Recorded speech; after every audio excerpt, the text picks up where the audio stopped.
Grandir dans un foyer où la paix et l'amour règnent, c'est possible. Salut, comment tu vas? Super, et toi? Trop bien, tu t'appelles comment? Je m'appelle Elodie, Tu as quel âge? 37 ans. Tu as grandi où?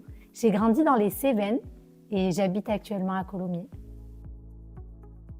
Ça fait combien de temps que tu marches avec Jésus? Depuis l'âge de mes 13 ans. Est-ce que tu peux me raconter en quelques instants comment ça s'est passé? Oui, je t'ai dit que j'avais grandi dans un foyer où l'amour et la paix régnaient. Et en fait, pourquoi? Parce que Jésus avait été placé au centre de ma maison. Mes parents aimaient Jésus et m'ont toujours appris qui il était.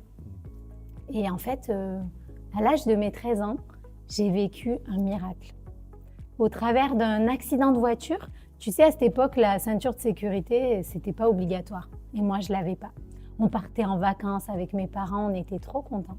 Et à un moment donné, dans mon esprit, une voix qui me dit « attache ta ceinture ». Chose que j'ai faite. Peu après, un impact, on a eu un accident super grave.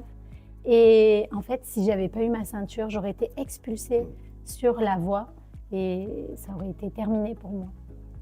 Et à ce moment-là, j'ai compris que Jésus avait agi dans ma propre vie. J'ai compris que j'avais besoin personnellement de rencontrer Jésus.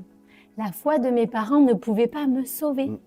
Et à ce moment-là, alors que j'ai vu Jésus agir, me protéger, j'ai vraiment demandé pardon pour mes péchés. Et j'ai invité Jésus à venir dans ma vie, à régner dans mon propre cœur. Et je t'assure que depuis ce jour-là, alors je ne suis pas en train de te dire que des difficultés, j'en ai pas rencontré, que ça a été tous les jours facile, mais lorsque j'avais des difficultés, Jésus tenait ma main. Et je m'appuie sur lui et la vie avec lui, waouh, elle est extraordinaire.